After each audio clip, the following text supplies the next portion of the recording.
Merci d'être là à une heure pas si matinale. On va dire que c'est un pré-brunch sur le logement sur lequel on vous convie et en tout cas on vous remercie la municipalité. Je ne me suis pas présenté, donc Luc Ladir, premier adjoint de la ville en charge du logement, de l'urbanisme et d'autres choses intéressantes comme la belle délégation jeunesse. Et donc on est ravis de vous avoir, on faisait un petit temps ce matin pour expliquer un petit peu comment nous, la ville, on essaye de mettre en mouvement cette question du logement, qui est une question quand même assez importante pour bon nombre de vitriots et de vitriotes que nous rencontrons quotidiennement autour des permanences que nous faisons à la ville, autour des échanges quand on se balade avec les gens, dans toutes les initiatives.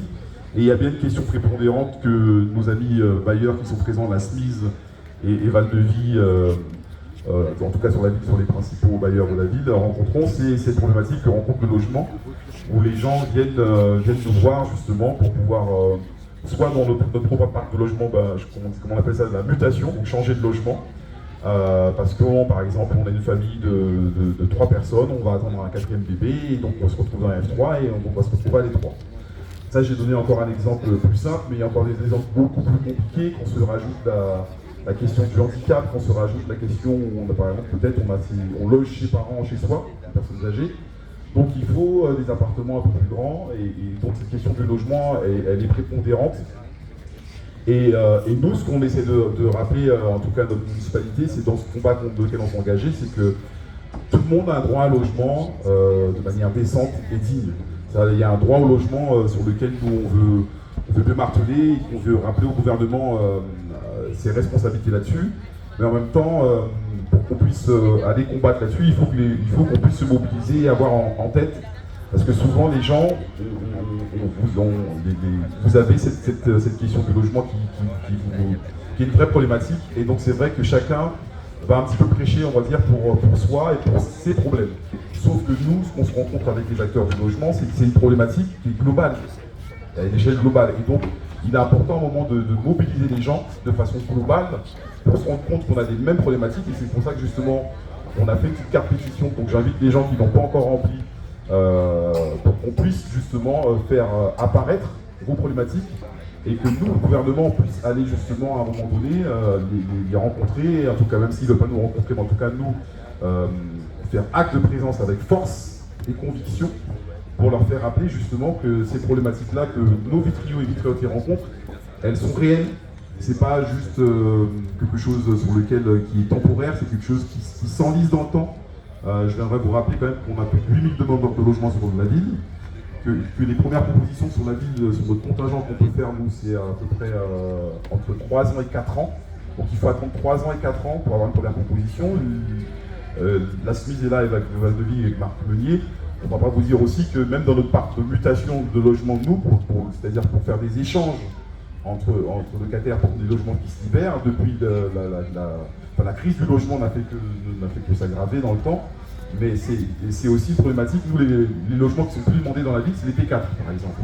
Et donc un T4 pour qu'il se libère, c'est 4 ans en moyenne. Donc il y a des endroits où ça se loge un peu plus vite, mais souvent, ce qui est opposé aussi aux gens, c'est-à-dire que aujourd'hui, c'est comment on nous donne les moyens aussi de rénover, de réhabiliter nos grands ensembles, parce que là où on a plus de grands logements de T4 et T5, ce sont dans les grands ensembles. Et c'est là où souvent un petit peu ça coince dans la problématique, c'est-à-dire qu'on a des gens qui veulent être logés, mais qui nous disent bon, mais finalement, ce quartier-là, je ne voudrais pas. Or que c'est là où nous avons de la place. Donc aujourd'hui, vous voyez, c'est bien ça pour ça que je vous dis qu'il y a une mobilisation qui est importante. La mobilisation, elle n'est pas simplement pour dire on a besoin de logement, on a besoin de grands logements. On a des grands logements qui correspondent à ce qu'ils attendent des gens. Ce que nous, en tout cas, la ville et les bailleurs, ce qu'on veut faire, c'est améliorer les conditions de vie. Donc c'est vrai qu'on est dans un engagement, par exemple, dans un route 2.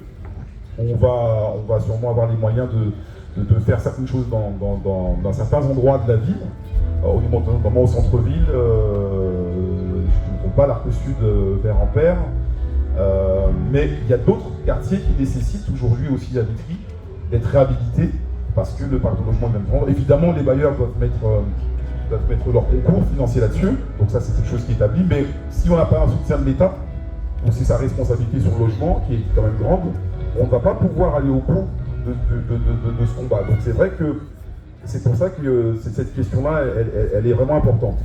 Donc voilà, ce matin c'était pour échanger avec vous là-dessus. Donc je rappelais effectivement qu'il y a des petites cartes pétitions qui sont là un petit peu partout sur les tables et que je vous invite à remplir, vraiment pour nous faire part des situations et qu'on puisse justement faire la démonstration qui n'est pas quelque chose de virtuel chez nous, c'est vraiment réel, ce besoin de logement. On a besoin de construire le logement social. Je rappelle que la ville qui prend toute sa part, avec notamment des bailleurs qui sont présents, on a 40% de logements sociaux sur la ville, donc c'est pas comme si notre ville ne construisait pas du logement.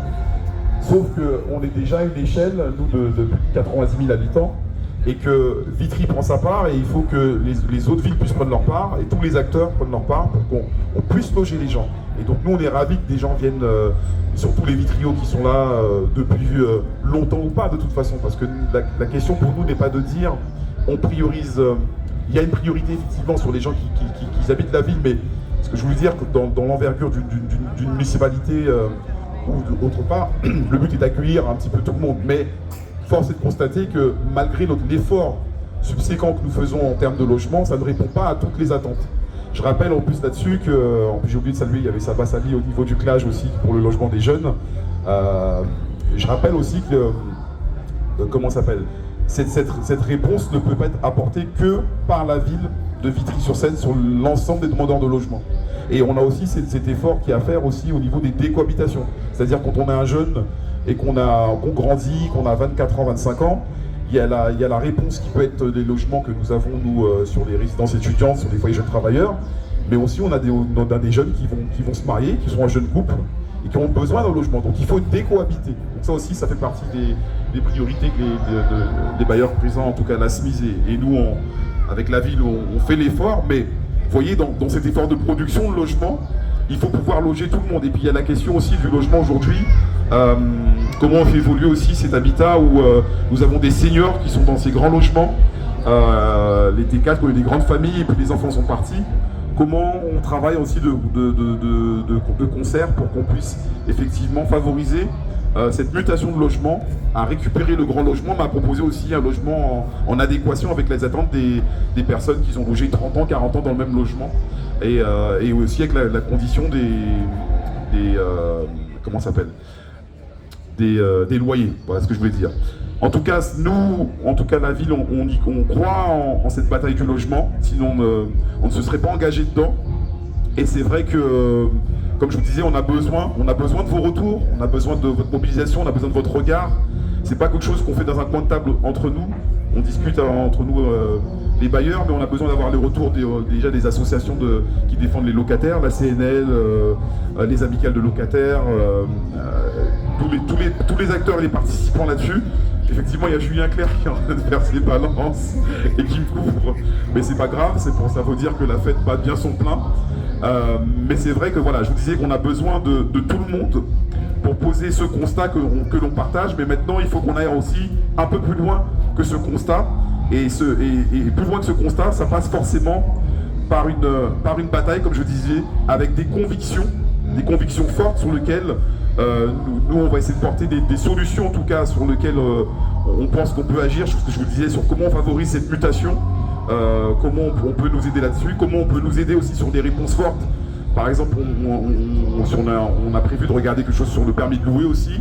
Comment on va avancer aussi sur autre que les solutions que l'État nous propose dans le cadre des grands projets dans le cadre de l'ANRU. S'il n'y a pas d'ANRU, comment on donne les moyens aux bailleurs de réhabiliter des logements qui existent depuis 30 ans. C'est bien beau de dire que c'est aux bailleurs de faire. Mais un bailleur, sur quoi il s'appuie pour pouvoir rénover réhabiliter du logement? C'est sur les loyers qu'il encaisse.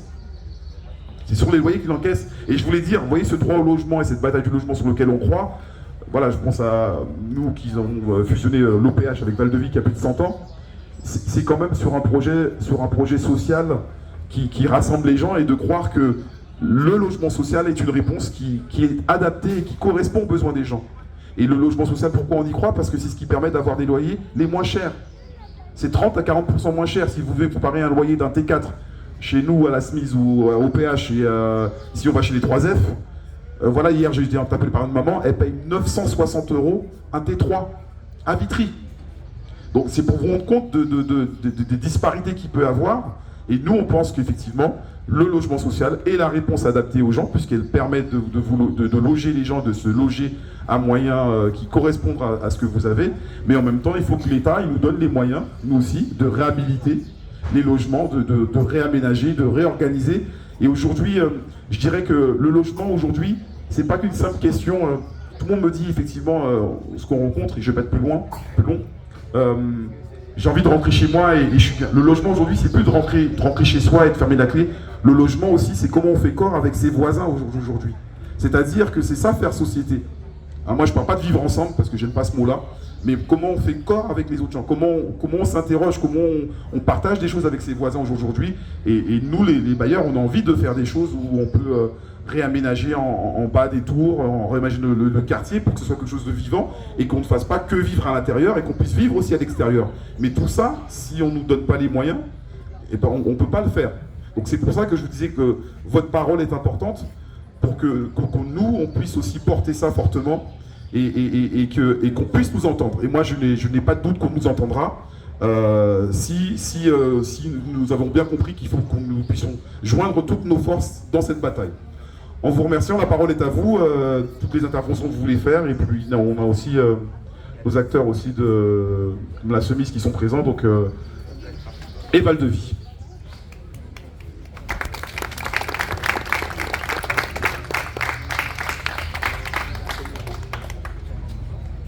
Quelqu'un voulait intervenir déjà ?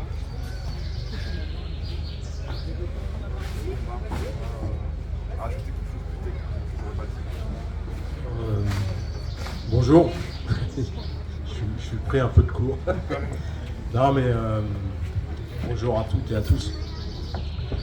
Marc Meunier, donc directeur territorial au sein de Val-de-Vie, plus pour longtemps, mais j'y suis encore.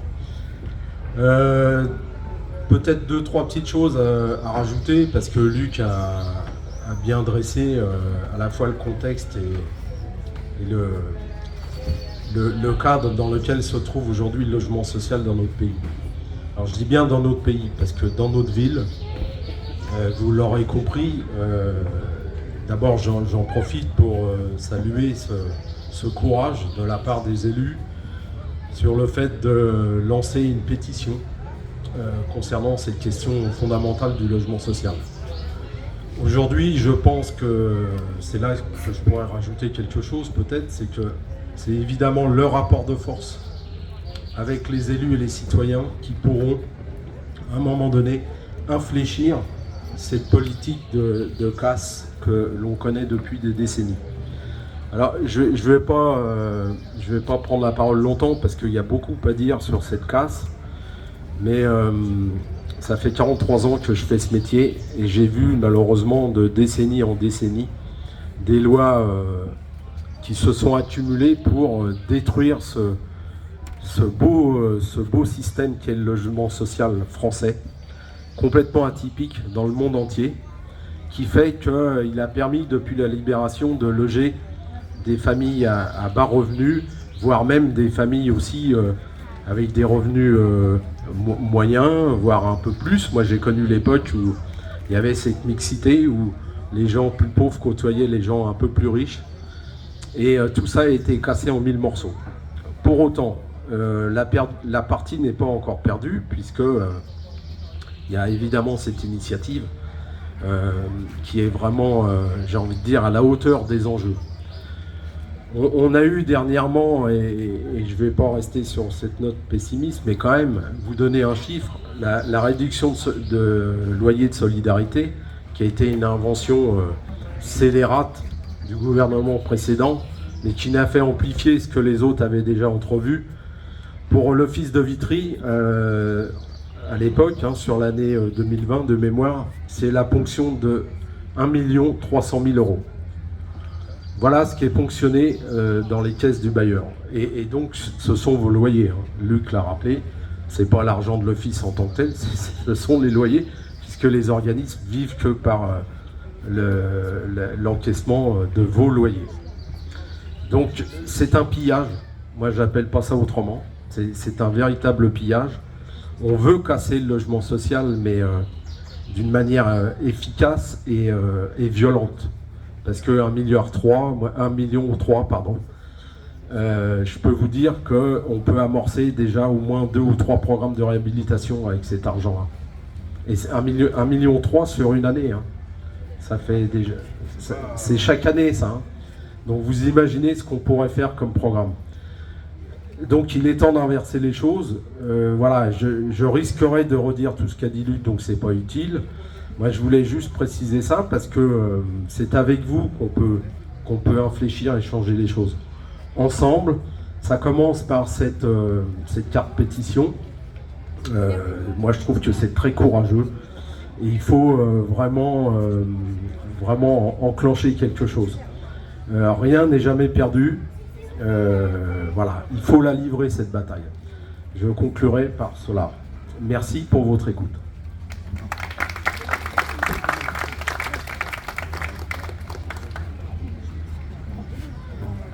Bon, bonjour à tous, nous sommes effectivement la SMIS présente, donc moi je suis le nouveau directeur général de la SMIS.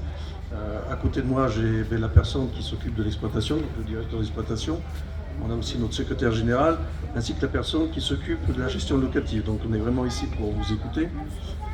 Pour rebondir un peu sur ce que disaient Marc et Luc, en fait on se rend compte que beaucoup de personnes craignent de venir dans le logement social.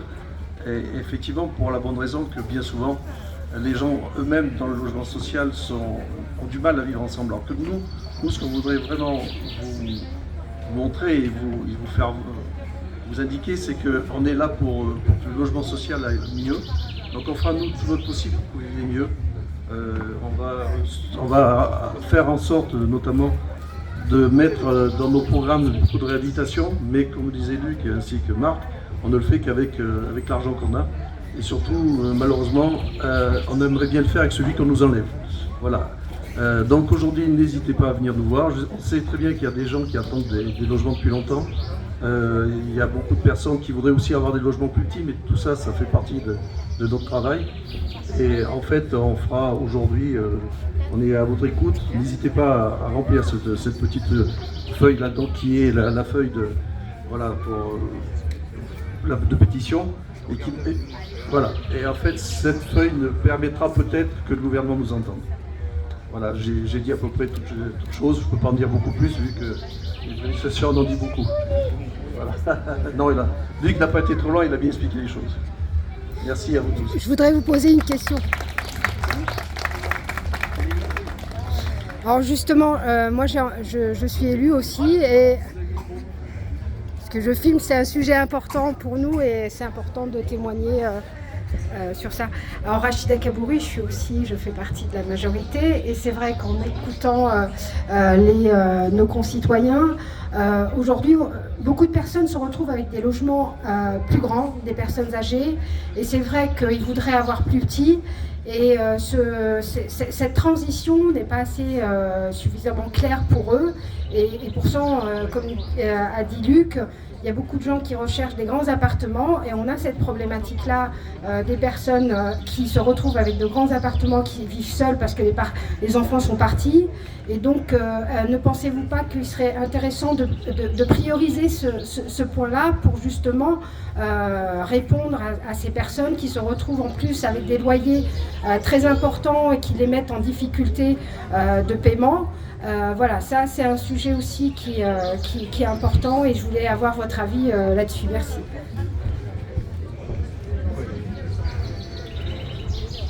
Je vous remercie pour cette question qui est très très très pertinente et qui va permettre de faire l'introduction d'un débat, on va dire, sur ce sujet.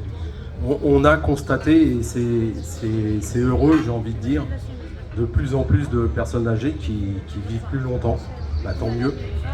Et ça, c'est la bonne nouvelle. Et en même temps, elles veulent rester dans leur cité, dans leur logement, dans leur environnement. Se pose, malgré tout, ce que vous venez de dire dans votre question. En fait, votre question, elle résume bien la problématique.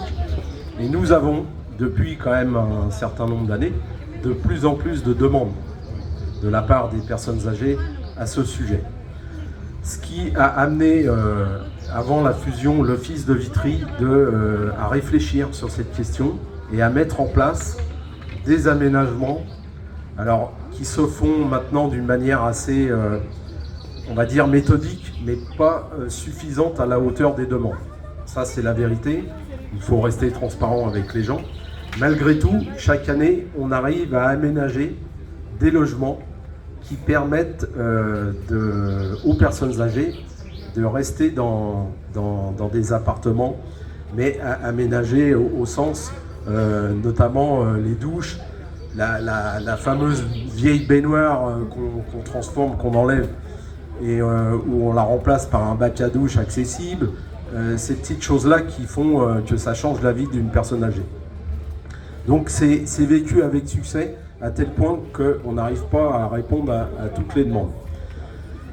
L'Office de Vitry a été fusionné avec Val-de-Vie. Val-de-Vie a évidemment en tête cette question-là et va mettre tous les moyens qu'il faudra pour prolonger cette,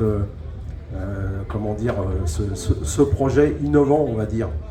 Il est innovant, mais bon, il y a quand même d'autres bailleurs qui se penchent aussi là-dessus et qui vont faire que peu à peu, pour répondre à votre question, madame, les gens vont quand même, à partir du moment où ils vont avoir un logement adapté, vont pouvoir quitter le grand logement pour rejoindre le logement qui leur convient. Et parce que c'est couplé aussi à un problème de paiement, de montant de loyer, tout simplement. Personne âgée qui paye un F4, c'est beaucoup plus cher qu'un F2, par exemple. Donc je pense qu'on est sur la bonne voie, mais c'est effectivement une vraie problématique. On s'y penche et là je pense qu'il y a des solutions. J'oubliais de dire d'ailleurs que ces opérations-là se font de concert avec des conventions avec les caisses de retraite qui subventionnent, ça c'est très bien. Et je pense que plus on va avoir ce type d'innovation et d'action vont faire qu'on va renforcer l'idée que le logement social, il est bien en concurrence avec le logement privé, même si pour autant, moi je n'oppose pas les deux secteurs, c'est pas ça le sujet.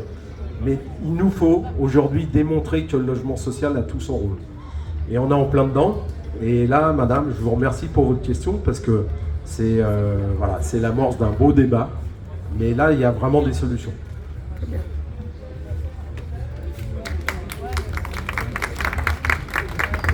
Non, et puis c'est vrai que cette question, et puis je vous dirais aussi, il faut changer le regard des gens aussi sur le regard que les gens portent sur le logement social. C'est-à-dire que même dans les médias et dans l'air ambiant, on aime associer logement social avec pauvreté. C'est faux. Moi j'ai grandi dans le logement social, j'en suis fier. Moi j'ai grandi à la tour Robespierre à la Smith. J'en suis fier, ma tour. On appelait ça la cité couleur avant. Bon, après, elle est devenue un peu plus grise quand on a réhabilité, mais moi j'en suis fier. J'ai toujours des amis, j'ai des amis de mes parents. Ma mère ne vit plus ici puisqu'elle est partie en retraite en Guadeloupe, mais j'ai des gens que je connais. Il y a une dame qui est arrivée, qui était l'une des premières à habiter la tour Robespierre, qui a 95 ans et qui est toujours là. Je veux dire, donc moi je suis fier d'où je viens, je n'ai aucune honte, et c'est pour ça que je vous dis, il faut se mobiliser pour qu'on puisse nous donner les moyens de garder les outils que nous avons. Et qui répondent aux attentes. Voilà, moi j'ai été heureux de vivre à Robespierre et souvent on aime opposer, comme je vous disais, ce regard de logement social à la pauvreté. C'est quelque chose que les bailleurs ont toujours été attentifs, c'est-à-dire faire la mixité. Nous n'avons pas la même conception de la mixité que le gouvernement. Qu'est-ce que ça veut dire la mixité? Si on écoutait ce que les acteurs du logement, d'autres docteurs logement nous disent, on ferait que du logement intermédiaire à Vitry maintenant. Logement intermédiaire, c'est pour les gens qui sont de la classe moyenne. Ça veut dire qu'on a un revenu moyen de 6-7 000 euros. Et ça veut dire que ceux qui habitent là dans la tour Robespierre, comme des gens comme ma mère, comme moi, qui étaient soignantes, eh ben on les pousse vers où? On les pousse vers la sortie. C'est ça aujourd'hui. Donc cette bataille du logement, vous voyez, c'est pour ça qu'elle est importante. Et c'est pour ça qu'elle est même dans le regard des habitants, même si on sait qu'il y a des difficultés dans certaines cités, dans certains quartiers. On va pas vous dire que c'est pas vrai, on en est conscient et on essaie de voir. Mais il faut se battre pour qu'on améliore ce logement-là. Moi, j'ai pas envie que les gens de la SMIC se sont battus pour qu'on garde cette tour à vocation sociale et pas faire du logement intermédiaire. Mais ça veut dire qu'on aussi on réinterroge à refaire de la mixité comme on l'a connu, comme moi je l'ai connu. Moi, j'avais des gens de toutes catégories socio-professionnelles. Et je pense que c'est ça qui fait la médecine. Mais aujourd'hui, la question du logement, les gens ont un tel besoin que même entre nous, on arrive à avoir un regard aussi, je trouve un regard qui n'est pas apaisé, c'est-à-dire toute personne rencontre des difficultés dans sa vie. Aujourd'hui, vous avez vu la crise du Covid, elle rebat les cartes. Donc on peut perdre son travail. Et quand on perd son travail, eh ben, c'est le travail aujourd'hui qui fait qu'on puisse se loger, qu'on puisse avoir des moyens. Il y a des familles qui sont aidées avec des aides, mais ces aides-là les aident à vivre de manière décente pour élever leurs enfants, pour se nourrir, pour se vêtir et pour payer le loyer. Donc aujourd'hui, il ne faut pas opposer, il ne faut pas qu'on s'oppose entre nous. Et quand on voit arriver d'autres populations en disant, mais voilà, je trouve aussi que ça, je me permets de le dire parce que moi j'ai vécu dedans, donc je sais de quoi je parle, mais pas pour dire que je suis un expert, je sais de quoi je parle parce que j'y ai vécu, j'ai bien vécu. On a toujours des problèmes, et ce que je veux dire aussi souvent aux parents qui viennent nous voir et qui viennent nous en permanence, ah mais moi je veux un logement tranquille, je ne veux pas de jeunes en bas. Mais les jeunes qui sont en bas, ce sont les enfants des autres familles. L'éducation d'un enfant, c'est pas l'environnement simplement. L'éducation d'un enfant, c'est comment on éduque son enfant. Et ça, je tiens à le rappeler fortement aussi parce que si nous on avait un coup de baguette magique et je pouvais faire que des petits ensembles à 4 étages, un petit parc, un petit jardin en frais, mais ça coûte de l'argent. Là, la réponse que l'on peut donner concrète et pas dans du virtuel comme je vous disais qui est concrète, c'est les logements que nous avons, que nous disposons et sur lesquels nous aussi on a envie de se mobiliser pour les réhabiliter, pour qu'ils soient agréables, pour qu'il y ait un chauffage qui marche, pour que les ascenseurs qui marchent, voilà. C'est sur ça qu'on se concentre et c'est sur ça que les équipes elles sont tout le temps au quotidien et c'est vrai que c'est pas simple. Donc moi je tiens à saluer et remercier toutes les équipes au niveau de Val-de-Ville, la SMIS et d'autres bailleurs parce que c'est pas un travail facile tous les jours d'être auprès des locataires, de pouvoir répondre à leurs demandes, de pouvoir et dans cette réactivité, cette proximité. Et ça c'est important pour nous et ça aussi c'est un sujet dans le logement social. C'est pas que la question d'avoir le logement en adéquation, c'est aussi les moyens de pouvoir entretenir ce logement et de l'entretenir avec efficacité et ça aussi c'est quelque chose sur lequel je voulais revenir.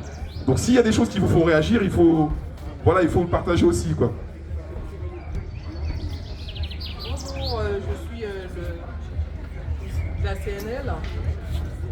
Bonjour, je suis de la CNL, l'association de défense des locataires. Et je trouve que c'est important parce que les bailleurs de Vitry ont des administrateurs locataires qui siègent.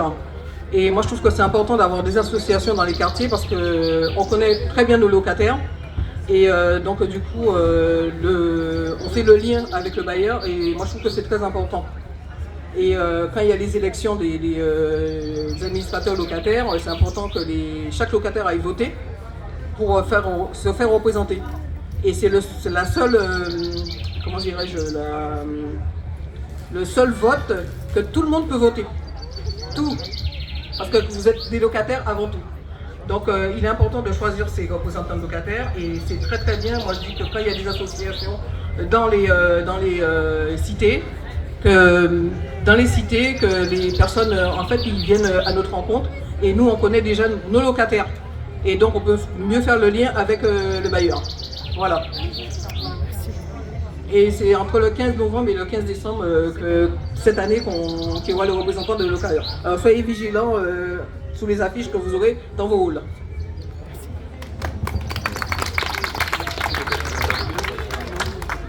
Est-ce qu'il y aurait quelqu'un d'autre qui voudrait intervenir sur cette question du logement ou nous poser une question par rapport à ça? Alors oui, je rappelle effectivement qu'on fait des permanences, tout et chacun, on essaie d'améliorer ce numéro 0800 que beaucoup de vitriots et vitriotes ont en horreur, et je le partage évidemment parce que c'est pas évident, mais c'est vrai que voilà, tous les élus on reçoit en permanence, moi j'ai la charge du logement, mais tous les autres élus peuvent recevoir, il n'y a pas que l'élu logement, hein, je tiens à le rappeler, mais pour ma part j'en fais déjà 2 en concernant Val-de-Vie et 2 de la ville par mois, donc on reçoit pas mal de gens, et souvent c'est ce que je vous disais, c'est que les mêmes situations se recoupent, hein, c'est-à-dire que les gens viennent nous parler individuellement, mais c'est les mêmes situations à une échelle beaucoup plus globale, Et c'est pour ça que vous voyez cette mobilisation sur le logement, on l'a fait parce qu'à un moment donné, on constate quelque chose, nous, et il faut qu'on essaye d'aller au bout des idées que nous portons ensemble là-dessus. Donc on viendra, on va communiquer, de toute façon on aura une réunion publique pour vous afficher un peu la suite de cette mobilisation pour vous donner les pistes de solutions qu'on a partagées avec les bailleurs et les associations de locataires et les gens qui nous ont fait les retours, notamment sur les cartes pétitions, pour qu'on puisse voir aussi ces pistes de solutions et ces engagements et ces actions qu'on va prendre, nous, la ville, pour amener un petit peu ça, justement, sur une autre échelle et qu'on puisse concrètement nous dire comment on agit et comment on fait pour améliorer le logement social sur la ville. Voilà. Est-ce qu'il y a d'autres éléments que... Oui. Bonjour à tous. Juste pour dire qu'à Vitry, comme l'évoquait Monsieur Ladir, nous avons du logement social de qualité. Et ce logement de qualité, nous devons le préserver et c'est ensemble. C'est vrai, il peut avoir la vétusté, mais la vétusté, c'est le temps. Nous essayons de trouver les moyens pour que ce soit plus agréable au quotidien. Mais maintenant, pour le reste, le bien vivre ensemble, c'est tous ensemble, nous, habitants, qui devons prendre soin de notre logement social. Parce que quand on ne prend pas soin de quelque chose, au bout d'un certain temps, on le laisse dégrader et le reste, c'est à nous au quotidien. Lorsque les enfants sont en bas, ce sont nos enfants, ce sont nos petits-enfants. De temps en temps, un petit mot gentil, s'il met le papier par terre, c'est de lui dire non, il y a une petite poubelle à côté, c'est réservé pour cela. Et si on ne fait pas ce travail au quotidien, au bout du temps, on se rendra compte que nos logements deviennent délabrés. Non seulement ça, les poubelles s'entassent tout autour. Et ça dégrade le bien vivre ensemble. Et au niveau du quotidien, on passe, on nous dit, c'est sale, c'est ceci, c'est sale. Mais la saleté, c'est qui? C'est nous, c'est vous, c'est tout le monde qui apporte la saleté. Et si nous tous, nous ne prenons pas le soin de prendre par exemple nos encombrants, de les mettre là où il le faut, et prendre surtout la poubelle, essayer aujourd'hui avec la collecte pneumatique, de prendre des petites poubelles de 50 litres pour pouvoir les mettre dans tout ce qui vous est réservé. On va retrouver les poubelles tout autour et éviter d'envoyer les enfants de 4-5 ans à déposer les poubelles parce que c'est à nous, les adultes, c'est notre rôle de descendre nos ordures tous les jours, de ne pas attendre la fin de la semaine pour descendre avec la poubelle de 100 litres. Je vous remercie. Merci Bernadette pour cette précision sur les poubelles. C'est vrai que c'est une question avec les services voirie et environnement. En tout cas, c'est une question prépondérante et les bailleurs ne vont pas vous dire le contraire. C'est vrai qu'on a, en tout cas moi je le pense comme une chance et ça a été un choix politique de faire la collecte pneumatique sur la ville et ça a amélioré le cadre de vie de beaucoup d'habitants et c'est vrai que c'est dommage que les gens ne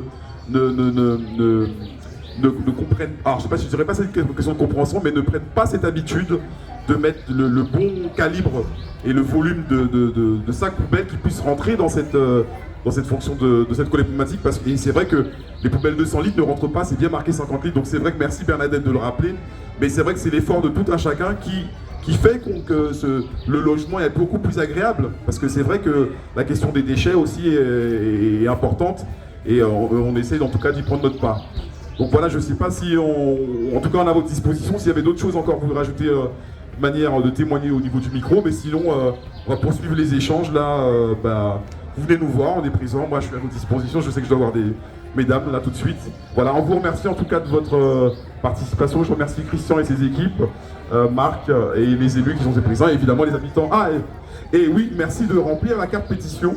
D'ailleurs, ceux qui vont nous demander un rendez-vous, si je ne vous vois pas sur la carte pétition, je ne donnerai pas de rendez-vous. Là, c'est clair. Pour moi.